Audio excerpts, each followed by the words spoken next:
Welcome to another Threes and TDs. We are talking about the DJ Moore trade today. We're talking about a lot of things today in terms of the NFL season. There's a lot of news. There's news on Trey Hendrickson. Potentially, Dallas is interested in making a play for not Trey Hendrickson, but Dallas is interested in potentially going after Matt Crosby. I mean, there's all kinds of things. It looks like Max is going to get moved at some point, but we're gonna be talking about a lot of these things. To me, to the news of the trade is that DJ is essentially getting moved to the Buffalo Bills. The Buffalo Bills are getting a fifth and a second, and DJ and the Bears are getting a second round pick, which to me is wild. To me, I don't, if you're Brandon Bean, like what are you actually doing is my question. But anyways, let's get right to it. We'll go over here. Yeah, it's very like I'm not really sure what we're doing if we're the Buffalo Bills, but who knows? Let's see what Rich and the boys are saying about this.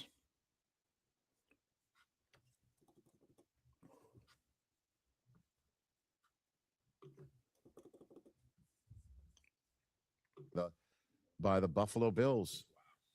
Off goes DJ Moore. Now we kind of got a sense of it because I don't follow him on his Instagram account, but it popped up in an algorithm, I believe on Threads, that he had a photograph of him looking out his front door with what appeared to be a kid, and they were looking out of the front door, basically saying, "Looks like we're out of here." Was the general gist of his post. And so he caught wind of that. He is, in fact, out of Chicago and going to Buffalo. And he is going to be, right off the bat, Buffalo's number one wide receiver, something that he was becoming in Carolina, wound up being part of the trade that went with a bunch of picks to Chicago that wound up with Caleb Williams being drafted because DJ Moore was one of the players sent by Carolina so they could get the first overall pick to draft Bryce Young. And DJ Moore comes into Buffalo just like Stephon Diggs did a few years ago with "you're the guy. You are the guy who can be the number one wide receiver. You are the new BFF of Josh Allen." He's 2 years older than Stephon Diggs was when Diggs arrived in Buffalo. He does have twice as many 1,000-yard seasons that Diggs had coming into Buffalo as he is. The interesting thing is they're both Maryland Terrapins, just going through what could be some DNA here. But good on the Bills. I mean, it's a mid. No, not good on the Bills. Not good on the Bills. Like this is what gets me about this trade. It's not good on the Bills. Because if it was good on the Bills, then they wouldn't have given up a two. Like DJ Moore, by all accounts. Let me see if I can pull up what we had here. But by all accounts, DJ Moore. Let me see. It's crazy what they had to give up. It to me, it's absolutely just crazy what they had to give up. This is by, let me see if it lets me share this. Do do do do do. All right, here we go. So this is Dataroma. He's really good from a fantasy football perspective. So if you want like somebody to follow in terms of like fantasy football and stuff like that, he's your guy. Look what he says, and I agree. This feels like insane compensation for 29-year-old DJ Moore. This feels like insane compensation for 29-year-old DJ Moore, who has shown real signs of decline. He posted by far the worst target route and yards route of his career, as well as the lowest yak per receptions and the missed tackle force rate per reception. Now, some of you might say, well, who cares about that stuff? Well, it's important. Like those kinds of things, those kinds of metrics, that kind of data is important. And by all accounts, DJ Moore has not been good. Like I just don't understand I understand that the Bills needed to do something. Like I do get that piece of it. But it really doesn't make a whole lot of sense. Albert Breer, DJ Moore turns 29 in April and is due 24.5 million in cash in each of his next 4 years. His money for this year is almost all guaranteed and 15.5 million for 27 vests. So it's essentially a 2-year deal. It's a lot of money for a wide receiver that did not play well. He just did not play well. This is what I said. So what I essentially said was, curious about the DJ Moore trade. A second for DJ's outrageous. Chicago Cook, Brandon Beane, are you okay? And that's, to be quite honest, like that's where I'm at. Is Brandon Beane okay? Is Brandon Beane okay? Because outside of, I saw Cody from Draft on Daps say this. Outside of drafting Josh Allen, what has Brandon Beane actually done that has been good from a drafting perspective? I don't have the answer. I don't actually know if Brandon Beane has done anything for his team that has actually been good. I don't know the answer to that because some of these decisions are wild. Some of these decisions are just absolutely wild. Let's see. What else? Oh my gosh. It's just I don't get it. I don't understand the decision.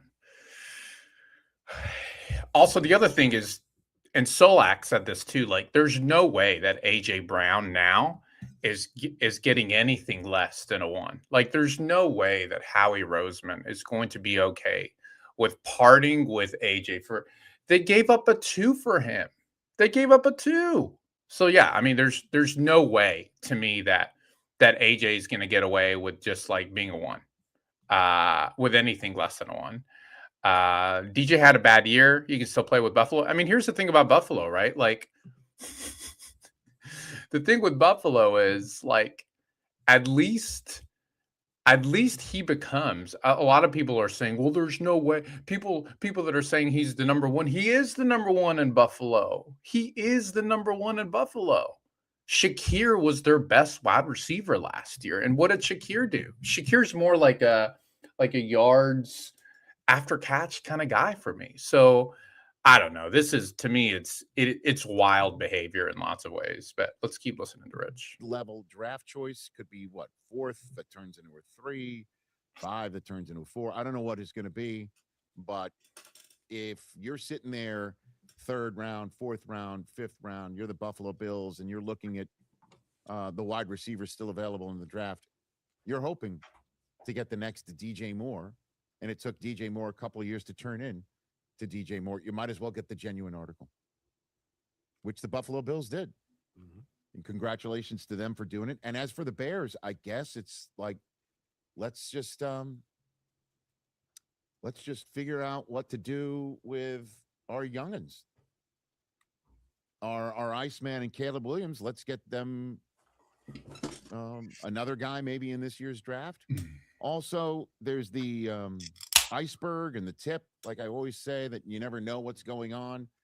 Just don't know if DJ Moore, on occasion, there always used to be something that felt like a gear grind, something that felt like was off.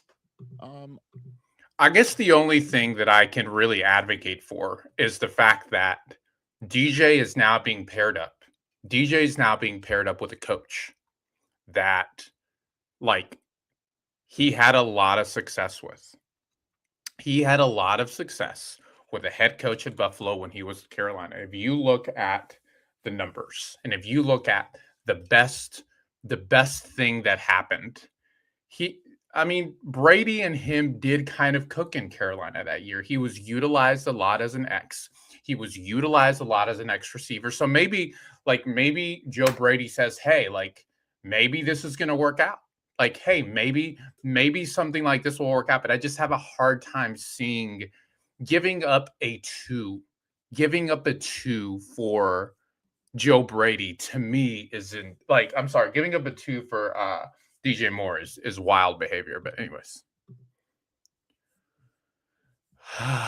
let's keep going.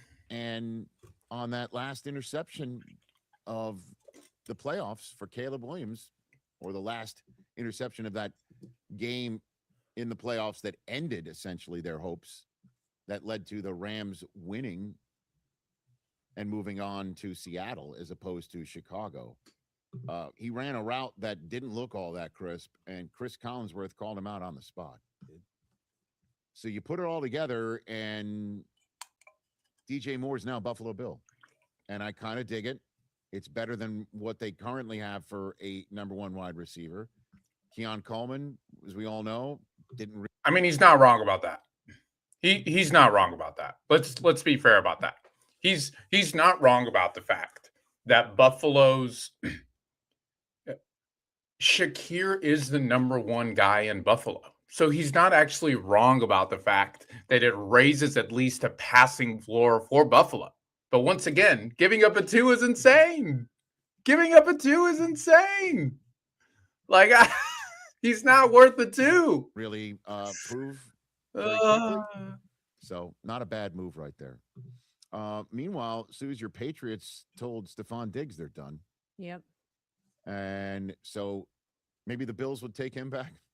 I mean, Never know. I mean, right? yeah, Doubt it. this is it's too much for me. It's too much. It's too much to give up. Like it just anyways. Like it ugh. That's it. We're switching teams. You can't just switch. I mean, we just switched to Verizon. Got 4 new iPhones. Joining us now is the man that broke the news from his Twitter account, a man that's about to be living a chaotic, hectic, stressful life for the next few weeks. He's senior ESPN NFL insider Adam Schefter. Shefty, okay, let's grab the brain just for a second and put it into one spot, as we got to go a lot of different places. I know I've already taken up too much of your time giving an intro to you. Shefty, DJ Moore has been traded to the Buffalo Bills. My intel on this situation, when I brought DJ Moore's name up to Brandon Beane when I was at the combine with him. My intel on this situation.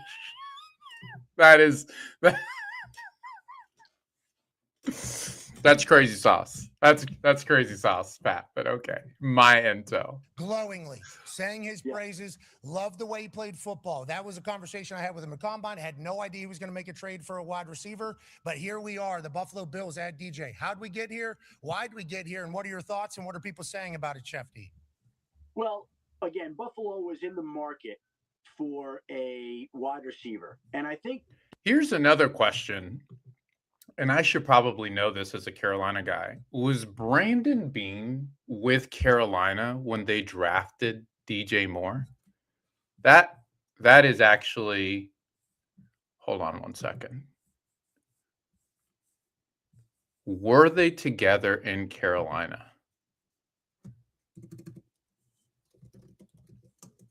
Interesting. Brandon Beane. Because what year was DJ Moore drafted?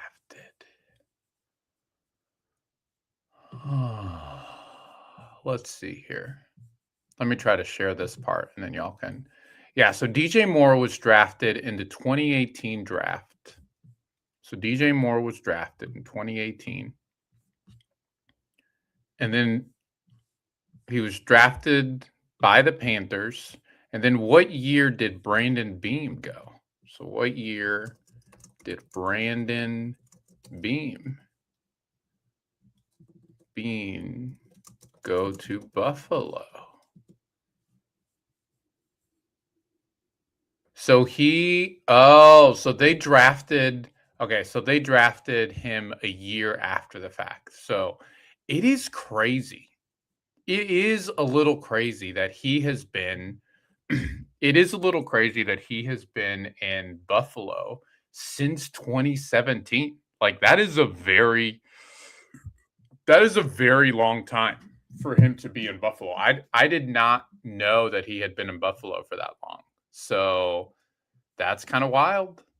That's kind of wild.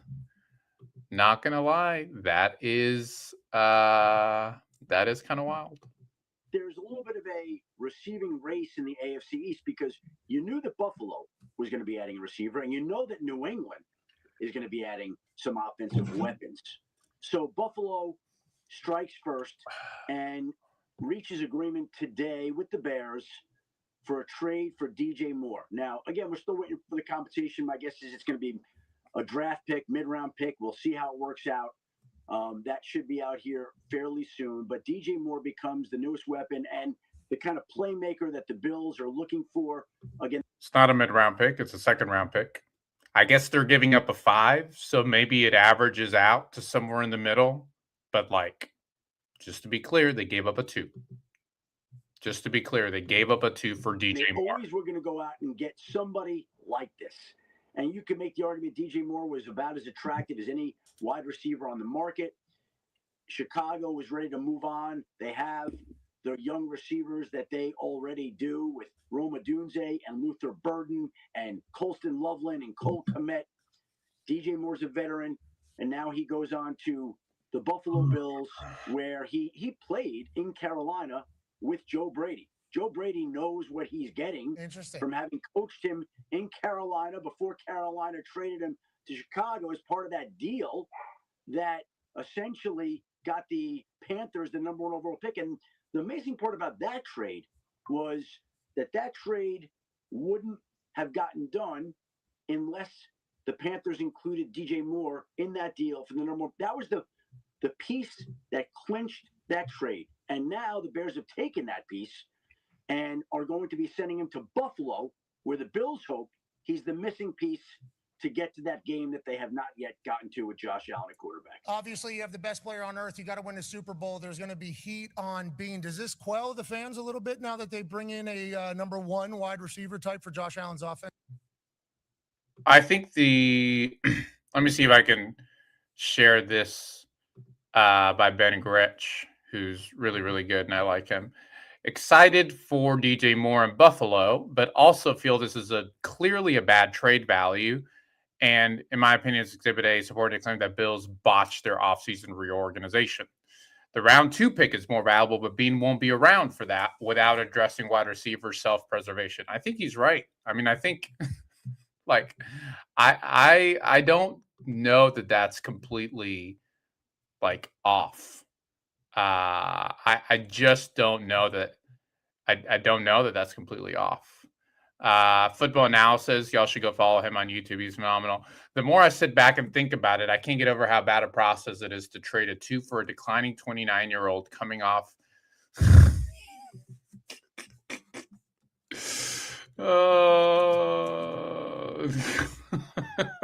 Yeah. I mean, yeah.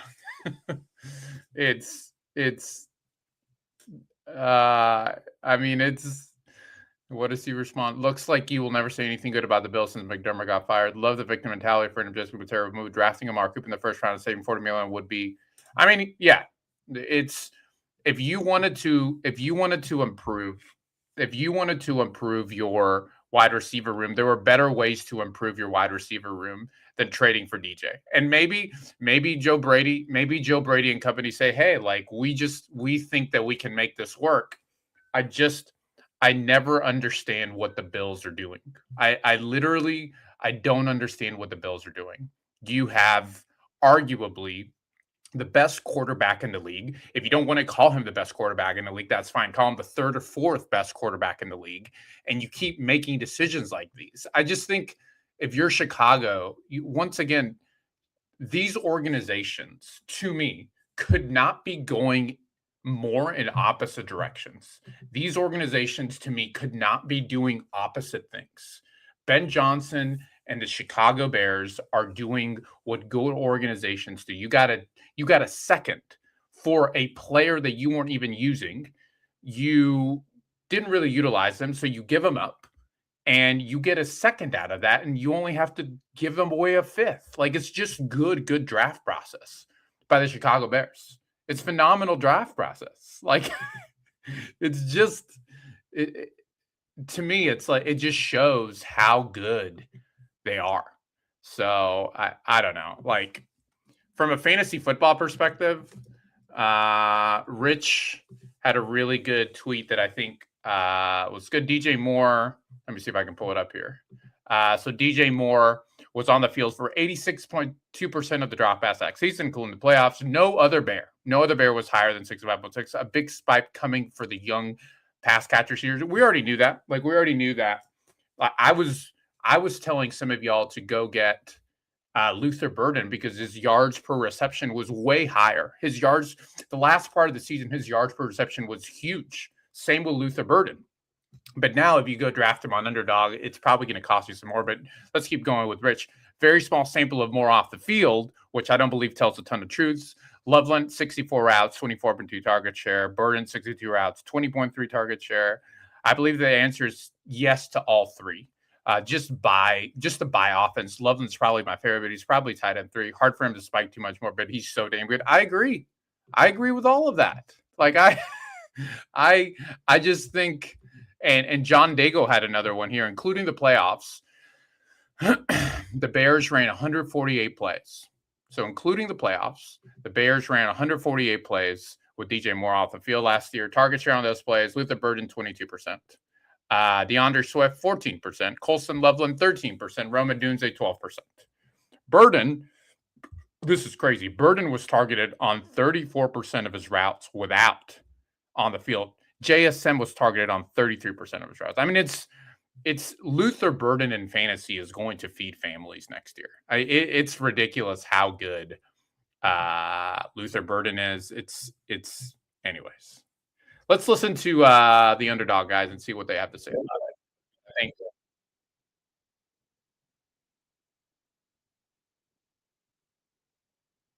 For the Buffalo Bills. Yes, they land DJ Moore from the Chicago Bears. Right now, all we have that this is for, quote, mid-round draft capital. Hayden, DJ Moore reunites with Joe Brady, the new head coach of the Bills, who was his OC in Carolina for the 2020 and most of the 2021. It's really interesting because they made this video before they saw that it was a second round pick. Like they made this before. And so Hayden is about to tell you here, like, hey, some of these thoughts were before we found out that it was a second round pick. Season. What is Buffalo getting here with DJ Moore? Quick timeout. We recorded this. We did not know the exact details of the trade. It's now a second round pick. We thought it was maybe going to be a 4th or 5th round pick. It's a lot. And on top of that, Adam Schefter just tweeted out that it's not just the 2027 money that's going to get guaranteed. They also agreed to guarantee the 2028 money. This is quickly turning into a 3-year, $75 million contract for an aging wide receiver too. This is a lot. The internet, you bullied the Bills into making, I think, a pretty ridiculous. I mean, he's right. He's right. Hayden and Josh are right. Well, Hayden here, because it's like, it's a lot of money. It's a lot of money to give up for a player that was not that good. That's how I feel it. It was a lot of money to give up for a player that was not that good. Now, maybe 3 or 4 months into the season and Joe Brady is able to unlock DJ Moore in a way that we haven't been able to see before. But right now, it's really, really hard for me to be like, yeah, this is phenomenal. You know, like this is a phenomenal deal. All right, where are we at? Trade and contract. Back to the video. DJ Moore is a vertical threat who can get used in the manufacturer touch department. Obviously, Joe Brady knows this because there's a familiarity. But to me, if you're DJ Moore, you got to be beyond stoked because it's the downfield stuff that's gone away. And that's been a huge part of his biggest seasons back in 2019 to 2022. And then obviously with Justin Fields for that big spike year as well. But since then, he's not been getting the downfield stuff nearly as often. And that's where Josh Allen's also been looking around saying, I can't find anybody to throw the ball to. All of a sudden, I'm just getting hand grenades thrown to Brandon Cooks in key spots. The Amari Cooper trade and stuff. DJ Moore is a step above those guys, even if he's not quite the same player that he was in his absolute prime. Yeah, DJ Moore is not a number 1 wide receiver. Do not consider him a number 1 wide receiver. So he obviously fits in with the Bills and what their pass catching department does. I mean, Khalil Shakir, Don Kincaid, Keon Coleman, et cetera, et cetera. And I'll add that if they do keep Curtis Samuel, maybe on a reduced contract, who knows? Just to clarify, their leading receiver, the Bills' leading wide receiver, I'm pretty sure was Shakir. Kincaid had a good season, but the thing with Kincaid is he can never finish a season, right? Like Dalton Kincaid can never actually finish a season. So that's interesting. Knows. He and DJ Moore like best buddies dating back to their days in Carolina. Okay. I also think it's fair to say that DJ Moore is one of the most hot and cold wide receivers in the entire NFL. Like the type that, to me, Hayden, you tell me if this is unfair, that his emotions, his play, like really impacts his performance and consistency or lack thereof. I think DJ Moore is one of the most frustrating players in the whole league. There was a rep where he was pretty much on the bench mid-play while he should have been blocking and just not finishing his route. It is insane. And then also the big interception in the playoffs where he more or less like stopped running and DJ Moore just stopped running. So very frustrating player. I also do think that there's maybe a little bit of the DJ Moore decline. ESPN has an open score metric, which is like on-field tracking. Yeah, this is pretty It's a scale from 1 to 100. His last 3 years, 65 down to 61, down to 55. They also have a yards after catch metric. That's gone from 58 to 51 to 32. Yeah, once again, like not everything, and I'm not saying ESPN's open metric is everything, but look at the guys he's around, like Duane Brown, Tyler Higbee, Marvin Mims, Quentin Johnson. I mean, Michael Wilson was phenomenal last year, but like once again, I'm glad to be proven wrong, but I have a really hard time seeing how this is going to unlock Josh Allen in that offense. Like I don't think it's going to unlock anything. I think that they're going to regret not having second round pick, but who knows? Like I may be way wrong on that. So only time will tell. Let's do a few more minutes and then let's see what Colin has to say about it. So yeah, I think there's a little bit of risk taking on the contract we'll get to in a second, but I also think that DJ Moore, like you said, is definitely not a number one wide receiver. He's like a inconsistent number two receiver. And I think the familiarity with his boy Curtis Samuel and Joe Brady, I think they can kind of make the exception, say that we can probably get the most out of him. But this is a deal definitely with a ton of risk. That was going to be my question. We'll get to the Bears end of this and what this means for their wide receiver room and pass catching room moving forward. But still sticking here with the Bills, do they still have pass catching issues adding DJ Moore onto this? Like, again, we can go back to, and this is 6 years ago at this point, the 2020 season. DJ Moore averaged 18.1 yards per catch with Joe Brady as the OC, Teddy Bridgewater at quarterback, which, by the way, also that season, Curtis Samuel had over 1,000 total yards. Robbie Chosen Anderson had over 1,000 yards. Legend. Mike Davis had over 1,000 yards. And then the next year, I mean, statistically, even better for him or close to it at nearly 1,200 yards and 4 touchdowns. I say all that because that's a lot of receptions. That's a lot of receiving yards. But you could make an argument that over the last 2 years, DJ Moore maybe should have been utilized more Deebo Samuel-esque in terms of getting the football in his hands, more manufactured touches. Yeah. Now, I'm not saying to the degree that we saw it a couple years ago of, we literally can't throw the ball down the field, so it's just screen after screen. Also, by the way, Matt Harmon, the guy there, y'all should go follow Matt Harmon. I think it's called Perception Reception, but he's really, really good. And he talks a lot about a lot of these things in really nuanced and good ways. So y'all should most definitely go follow Matt Harmon online is essentially what I'm saying. Screen.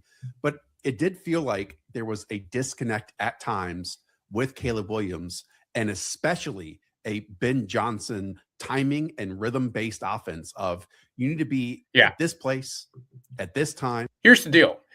And this is me just kind of thinking out loud here, but anybody in this space that knows anything, whether you're in the NFL space, whether you're in the NFL fantasy space, whether you're just a fan of the game, everybody knows that Ben Johnson, outside of Sean McVay, is probably the smartest offensive mind in football, right? Like there's nobody smarter essentially than him. And so to me, I have a hard time seeing and believing that he is not. If Ben Johnson has an issue utilizing DJ Moore, then I think we should probably listen. That's all I'm saying. Okay. Let's look at I know it's more like hot takey, but I just want to get a pulse on what Colin is saying. 'Cause I think it's important. Your upgrade is ready, Miss Langley. Thank you so much. It's the NBA on Prime. Tonight, it's the So we had a huge trade 1 minute before yesterday's show between the Rams and the Chiefs.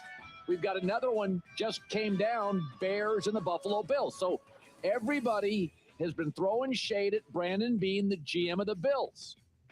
I like the move. He just got DJ Moore, wide receiver, a number one wide receiver who never misses starts. The dude hasn't missed a start in like 5 years. DJ Moore. Why did I think that Colin might have a nuanced take? Why did I think that Colin might have said something that was maybe a little more nuanced when it came to this? Or worked with Joe Brady, the head coach, the new head coach of the Bills in Carolina, and he had his best year. So DJ Moore is absolutely a number one. The Bills drafted Luther Burden and Roma Dunze, and they've got Colston Loveland and two back. So Chicago doesn't need. They got to start getting ready. They may have to make another. I mean, that part is true. This is a win-win for Chicago in my mind. Another move here. Max Crosby maybe needs some cap space, but now Buffalo. Buffalo's got their quarterback, their running back, their left tackle, slot receiver, excellent tight ends. Now they've got their number one. So if Keon Coleman, who knows? Maybe he works, maybe he doesn't. Takes wide receivers a while to work themselves into, high-end luxury play. If he works, great. If he doesn't, fine.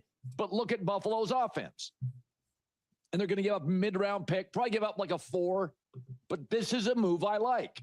Then it also creates clarity. Buffalo can now use all their picks on the defensive side because they've got slot, perimeter, young receiver, quarterback that doesn't get hurt much, left tackle, running back, tight ends. They're set.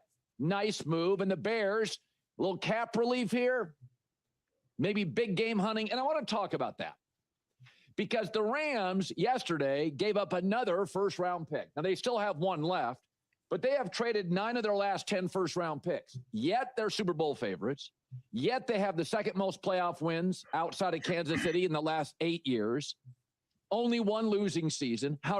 That wasn't really that helpful. I just like I don't like I don't know what to say about that except that I think that it's good for Chicago. I don't really think it's great for anybody else. I don't understand. I just don't understand why it doesn't make a whole lot of sense from Buffalo's perspective. To me, like that's just me. But like, we'll see. I mean, we'll see what happens. I wanted to talk about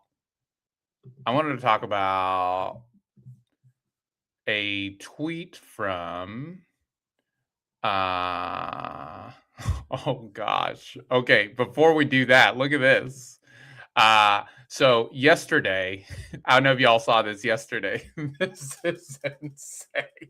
So I don't know if y'all saw this yesterday, but Adam Schefter and Pro Football Talk, so Mike, had a little back and forth. So apparently they just came out with our item about the effort to show. Let me see. So our item about the effort to sow doubt regarding Carnell Tate's 40-yard dash time got under Adam Schefter's skin. Here's why screenshots misses the point and why he should have just let it go. Okay, let's see what we got here. The NFL news cycles can move pretty fast. Oh, it's not popping up for y'all, is it? Hold on one second. Share this tab instead. Okay, let me just make sure that y'all are seeing that. Okay, so the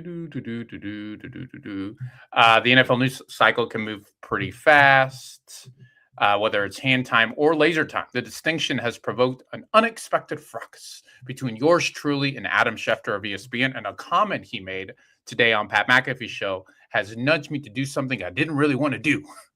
Look, I like Mike Florio, but sometimes I don't know if y'all feel the same way about Mike Florio, but sometimes he becomes a little too full of himself, right? Like he becomes a little too full of himself. But anyways, let's keep going.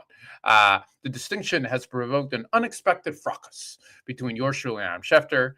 Something I didn't really want to do. Not true. We all know that if you're Mike, you love this. You love the idea of being able to get under Schefter's skin. It all started on Wednesday when I noticed this tweet from the folks at Awful Announcing. Adam Schefter roasted for trying to rewrite Carnell Tate's 40 time. I knew right away what it meant. I clicked on the link and read the article from Drew Lerner. Tate, whom we love among other things, being a Lego guy, ran the 40 dash in a slower than expected time, which is true.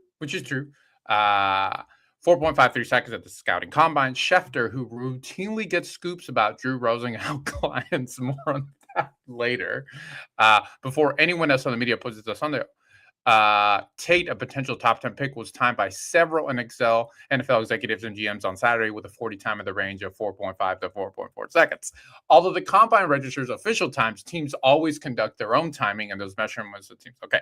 There was no similar tweet regarding any other prospect who ran the 40 of the scouting combine, even though the underlying circumstance, hand timing versus laser timing, surely affected players other than Tate.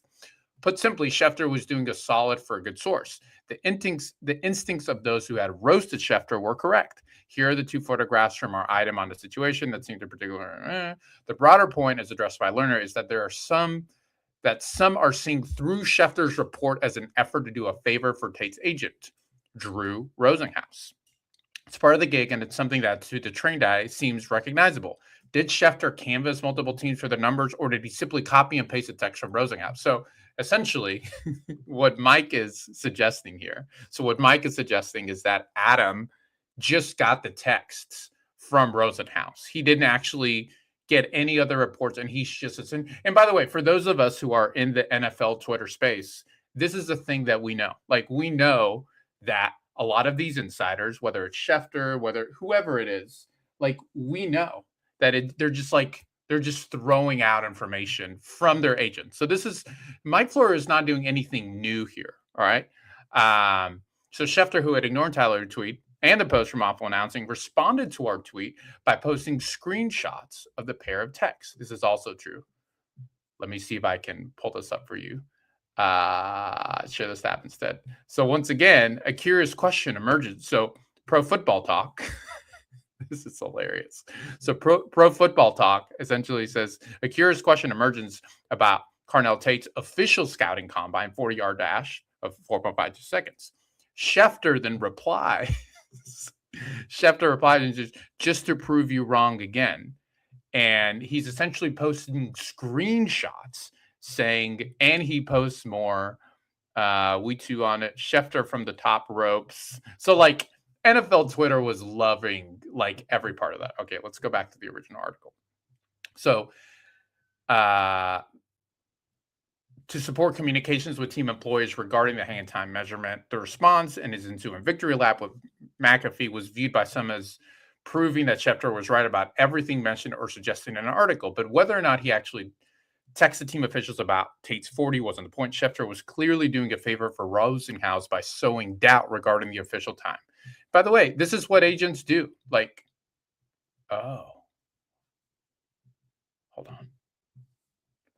This is what agents do. Like, they do this kind of stuff like all the time. This is what we're seeing here is nothing new. But anyways, it's a very, very interesting article. It's very, very funny to me. So share this tab instead. So yeah, just very interesting in terms of Pro Football Talk.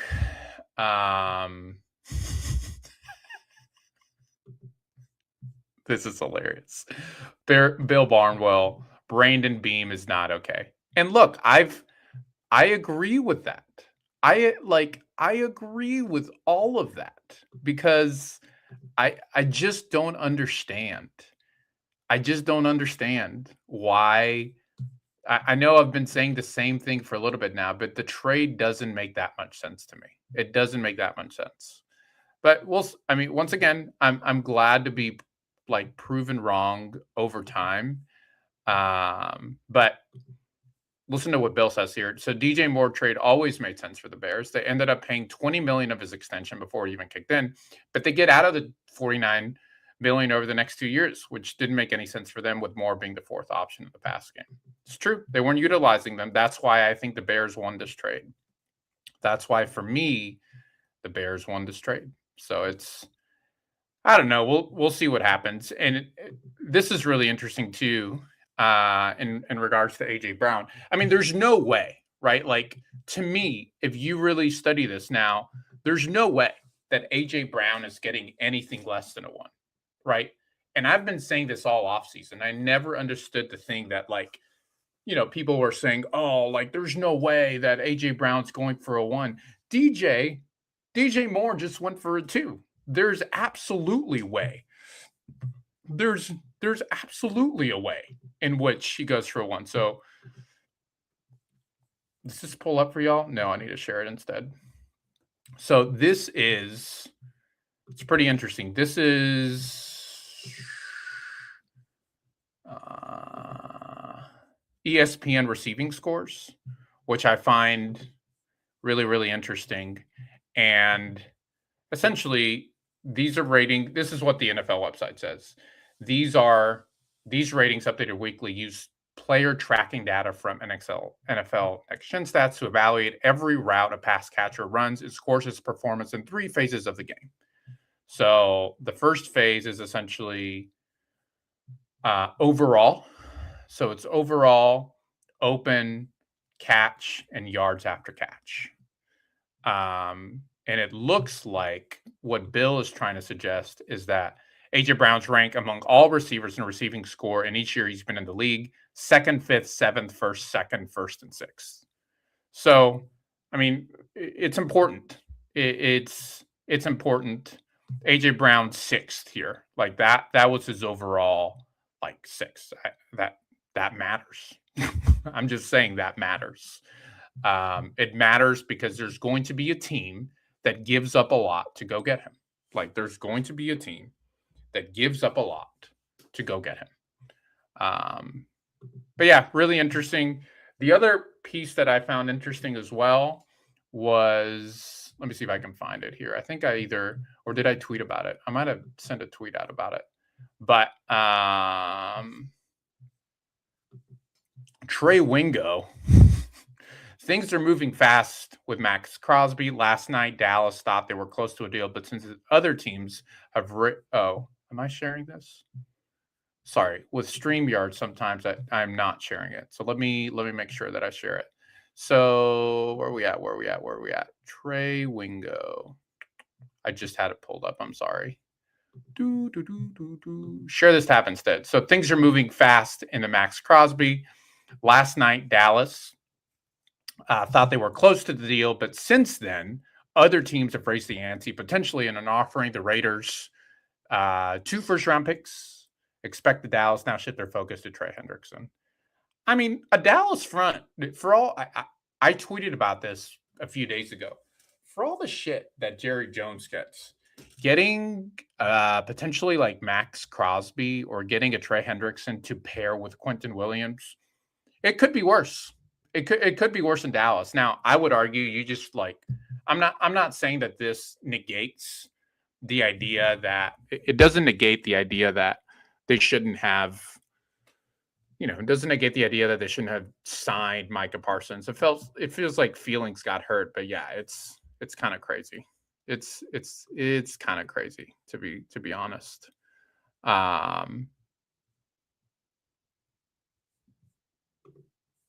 John Daigle over here, who I think is really good. Ian Rappaport says 2 of DJ Moore's highest productive years with Carolina were 2020, 2021 with Joe Brady.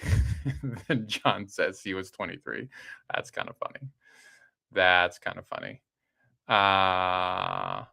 Buffalo Spot Track, which is really, really good. Buffalo can process a full salary conversion on DJ upon acquiring him, lowering his cap hit to $6.7 million in 2026, creating $17.7 million to space. I mean, that's pretty good. That's pretty good. What else are we hearing about it? This is coach speak. Let me see what it's. Oh, my bad. Let me see what it says here.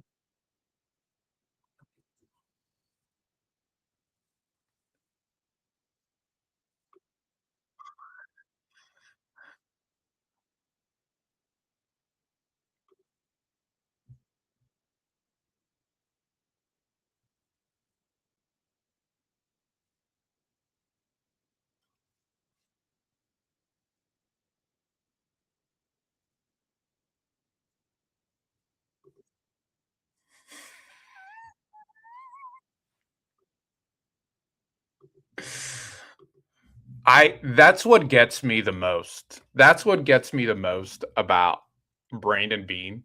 It's just how condescending he can be sometimes, where he essentially says, like, "Oh yeah, the young GMs." And didn't he have what was the thing that happened last year with him and the reporters?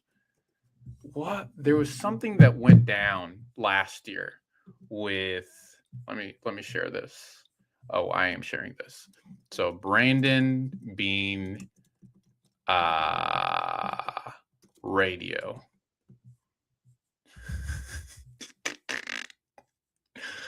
uh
That's crazy.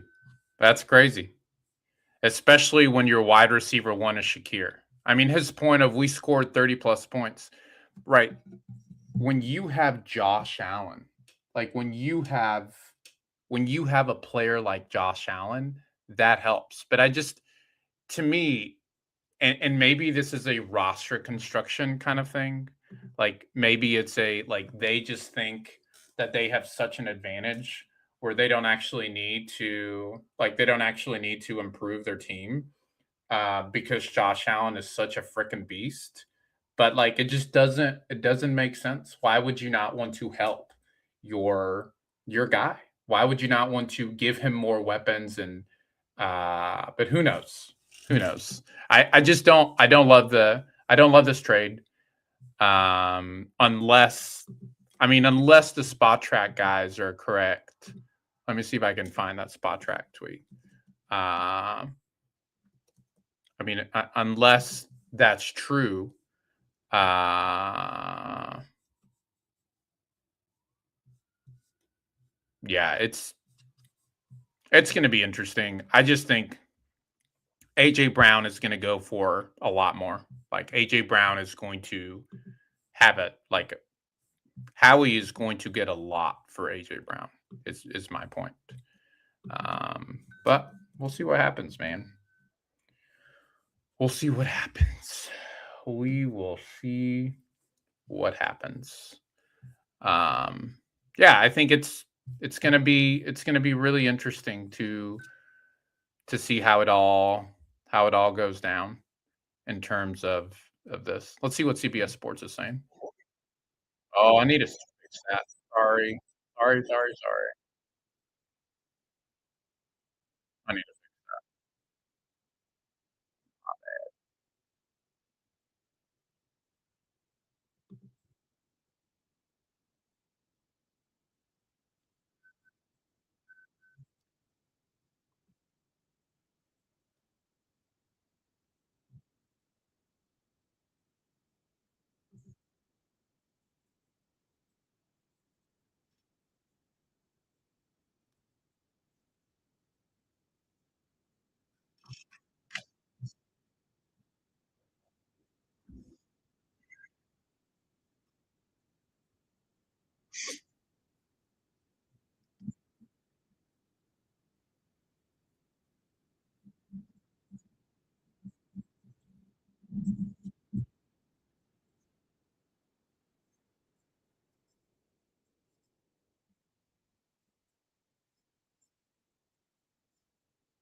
I need to follow this guy.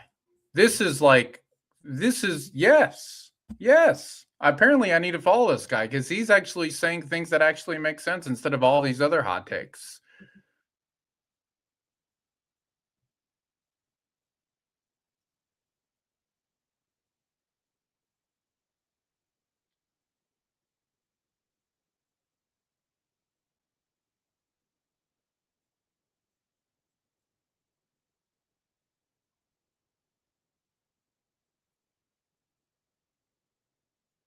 Yeah, I mean, I've said that this offseason, especially from a fantasy football perspective, the biggest thing that is probably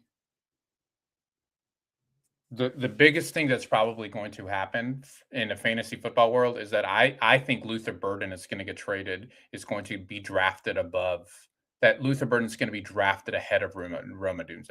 Like that's my take. But that's how good I think it's going to be. But I mean, we'll see.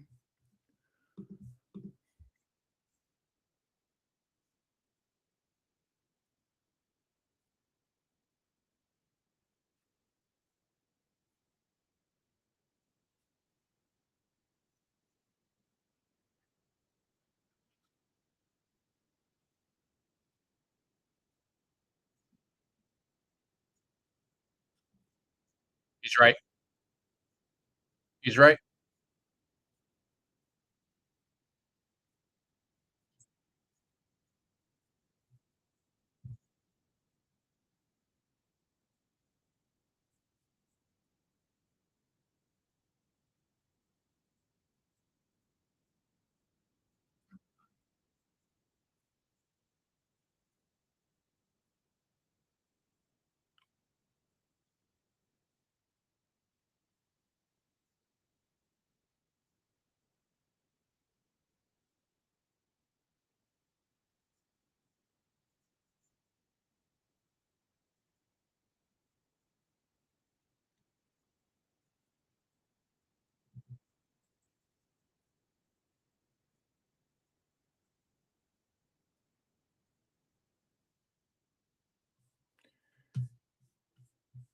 Pretty interesting.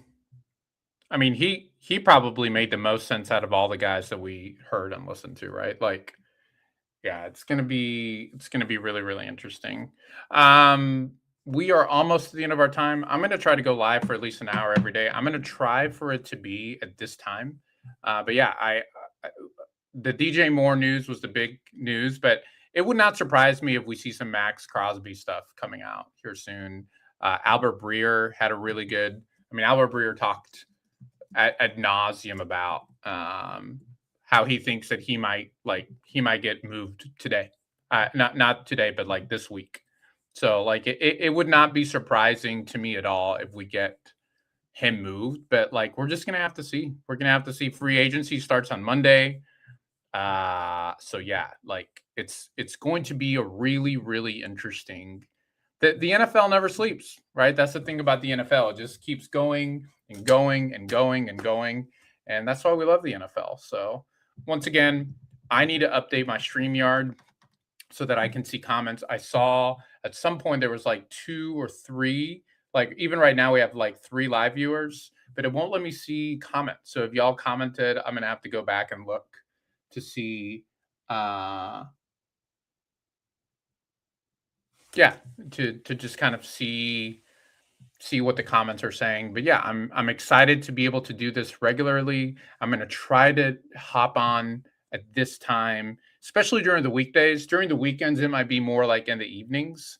But yeah, I think this will be fun to kind of do these recaps and to talk about what's going on in the NFL. But I'm just excited to kind of create more content. And once again, the big news: DJ Moore got traded. I'm not a huge fan of the trade, but we'll see what happens. We'll see what happens. But anyways, I'll get out of here 5 minutes early. Thank you all for watching. See y'all in the next one.